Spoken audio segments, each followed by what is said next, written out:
News of the day. So with the big news that happened yesterday during the afternoon, I had done a news of the day video, and the big news came out after. So maybe it happens again today. We are up to that time of year. We're around the end of November. Things start to happen. You start seeing more trades. You start seeing coaches getting thrown out of the building. So we'll see what happens. Now, interesting first item is Paul MacLean got added today by the Columbus Blue Jackets. They hired him as an assistant coach / special teams coach. If he can get their power play going regularly, if he can fix their special teams issues that they've had over the last year and a bit, I think Columbus is going to be very happy. I like Paul MacLean a lot. Now, where things get interesting is you've got Columbus, who are off to not a great start, and Paul MacLean has head coaching experience in the National Hockey League. So, I'm not saying that Paul MacLean could potentially be a replacement for John Tortorella if things don't turn around for Columbus, but it's handy to have an assistant who's been an NHL head coach before. I don't think that's what happens here. MacLean's been an assistant coach many times, and I do think he can provide not only a lot of help to them, but great sound bites. He is a fantastic interview, Paul MacLean. The NHLPA has filed a grievance with the Winnipeg Jets over the suspension of Dustin Byfuglien. We knew this was coming. We just didn't know exactly when it would happen, but it's happened. So this continues the Jets fighting with Byfuglien over who's paying what and when and how much money he's out and him getting paid. And I don't know, it's weird. I think when you don't show up for work, which is essentially what he did in September with training camp and all that, if you don't show up for work, you don't get paid. But again, it's a union, so you just never know. We'll see what ends up happening. Because his statement is, well, I'm hurt and I had to get surgery, so you guys should, this is going to be interesting to see how this works out. It likely goes to an independent arbitrator, and whatever that independent arbitrator decides could not only decide this, but what happens in future instances where players are dealing with injuries and they're in a situation where do I retire, do I not? See what happens. Sammy Blais is out at least 10 weeks with a wrist injury. That's really bad news for St. Louis. Sammy Blais has been one of the guys who's stepped up while Tarasenko's out. So, Troy Brouwer has been signed, and I'm wondering if that's what caused the signing. That's why I've got signed as a result with a question mark. Not that he's not signed. He's signed to a league minimum contract, but is that what did it? Is it Sammy Blais got hurt, and Doug Armstrong says, all right, I'm going to go ahead and sign Brouwer, then we're going to let McGinn go. Brouwer is not going to provide that offense, but he's a good depth forward. St. Louis, this is a problem. You got Tarasenko out until almost playoff time. Now you've got Blais out for 2.5 months minimum. A lot of challenges for St. Louis this year. This was a team that they were really banged up when they got through the Stanley Cup final, but they were relatively healthy compared to a lot of other Stanley Cup champions we've seen. So they're going through some big injury setbacks this year. We'll see how things go for them. Then the question, of course, again is, can they just be healthy at playoff time, and then you're good. I also want to say I've been getting this question a lot, so I'm going to throw this in here. Yes, I do think Mike Babcock will get hired. I do think he'll coach again in the NHL. Now, where my 2 cents comes in is I think we saw in Toronto, and I'm just going to be brutally honest about this, he is overrated. Now, I've listened to Mike Commodore's rant about Babcock, and he's perfectly right to his opinion about Babcock. I think he overstates it. Did Mike Babcock tick off Mike Modano by not putting him in game 1500? Yep. I also looked at that because that's something that there's been some debate online about whether or not Mike Modano was mad. Now, Mike Modano's not going to come out and say a lot of bad things about a coach because that's not what Modano does. But he wasn't happy. I think there were 3 different opportunities he had to play game 1500, and he was a healthy scratch instead for Babcock, rather than give him game 1500. So, I think he's a decent coach. I don't think he's a difference maker. I don't think that Mike Babcock is a coach that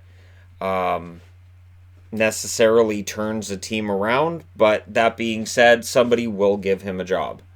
And there will be a fan base that might initially be happy with the result, and then 2-3 years down the road are going to be like, all right, we got to get him out.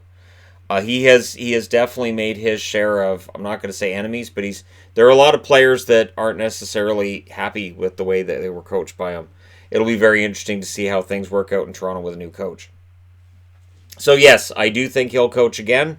I would not be surprised to see him head coach again before the end of the season. Much like Joel Quenneville, I think he has some say in where he goes and when. I don't think he'll be as in demand as Joel Quenneville likely was. But that being said, he'll make that decision. He doesn't really need to coach in the NHL anymore. He's been a coach for a long time. If he wants to just retire, he's got the money to do that now. So, yeah, those are my 2 cents. Islanders. They've got points in 15 straight games, which is tied a franchise record. If they get any kind of a point tonight, whether it's overtime, shootout, or a win against Pittsburgh, that's a new franchise record of 16 games. It has been a very, very, very impressive run for the New York Islanders. The one question people might ask is, are they peaking too soon? That's the only thing you can look at with the Islanders, and it's the only question you can really ask, and it's a valid question. My answer to that would be, I don't think so. I don't. I think that while they're obviously not going to go without a regulation loss the rest of the season, the Islanders are playing a very good system. Very, very good team. And it's a good thing, too, that they're right above the next point below them on the board. Because keep in mind, the Islanders are kind of a nondescript team that you can roll 3 or 4 lines with. They're very hardworking. They don't give you a lot of opportunities. Their defensive numbers are good. Their goaltending is excellent. So let's talk about the Senators. And this is a decent segue. So both on Sportsnet and TSN, the question comes up. It's on both of their homepages. Are the Senators winning too much? Should Senators fans be worried about not getting Lafreniere or Byfield? No. Because here's the thing. You look at the Islanders, well, they don't have that explosive franchise player either. I love Barzal. I do. But he's not an explosive franchise player. You look at the most recent Stanley Cup champions in St. Louis. Did they have an explosive franchise player? No, not really. The way that teams win in the NHL now, it's commitment to working as a team, rolling 4 lines, and everybody buying in. Those are the really simple ways of putting it. Ottawa's got that going for them right now. I don't think there's any reason why, and when you look at it, if your team finishes at the bottom of the standings, you've got an 18% chance of drafting in the first number 1 overall position. Those odds aren't great.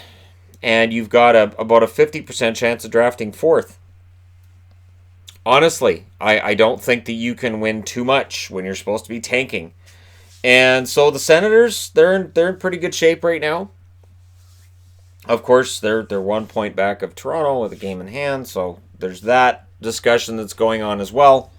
The way that I've been putting it on camera is that, Toronto's paying their top 4 forwards $40 million, and the Sens are paying their players in food stamps and coupons.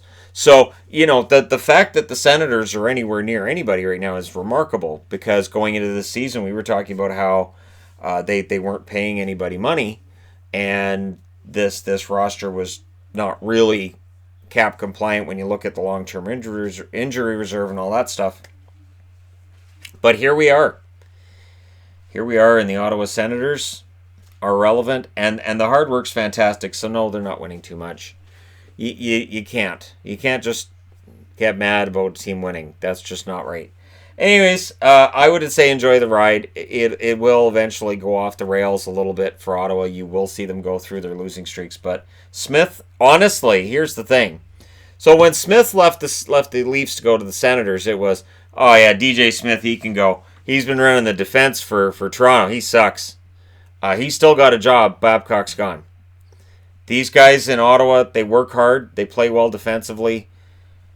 And the goaltending's gotten better as well in Ottawa. And in Toronto, it's been a disaster considering the amount of money being spent on the players. So apparently Smith was a pretty good coach. And we'll see how much better things get for him with the Senators. The last item I want to talk about is, again, getting back to Toronto a little bit, because we saw the coach get changed yesterday, and I think Barry's going to be the next chip to fall. I will say this.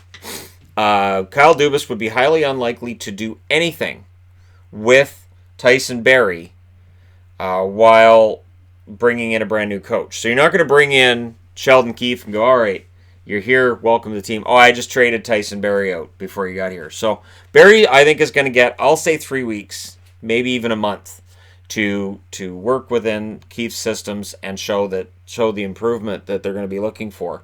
I would think the Leafs now will leave the roster as is for, I would say, 3 weeks to a month, unless there's a player that Keefe looks at within week 1 or 2 and says, I can't work with this guy. But this is a big test for Barrie. Where I get nervous is Barrie's name has been tied to the Canucks going back to when he was Colorado property before he was traded to Toronto.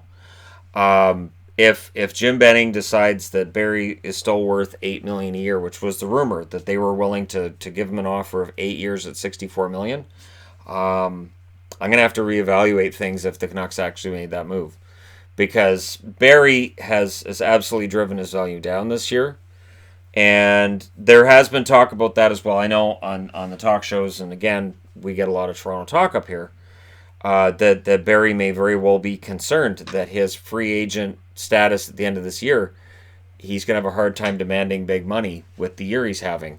And they mentioned Jake Gardiner as the example, that Jake Gardiner's play with Toronto and how Jake Gardiner had another rough Game 7 against Boston. It drove his value down, and then he ends up playing in Carolina for a lot less money than he wanted. So Barrie may be looking at that and saying, I don't want to end up making a lot less money. I need to go somewhere that I'm going to succeed.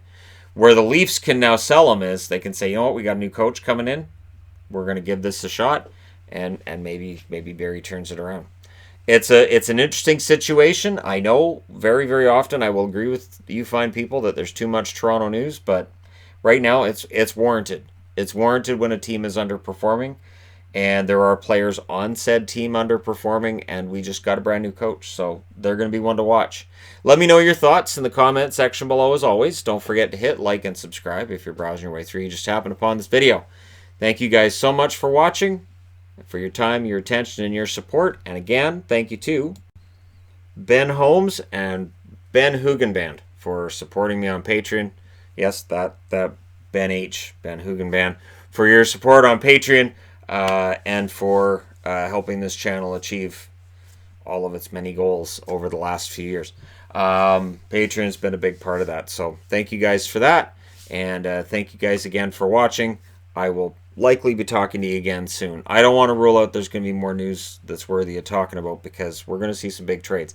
And I know there was a trade between Chicago and Pittsburgh where Graham Knott goes to Pittsburgh and Joseph Cramarosa goes to Chicago. But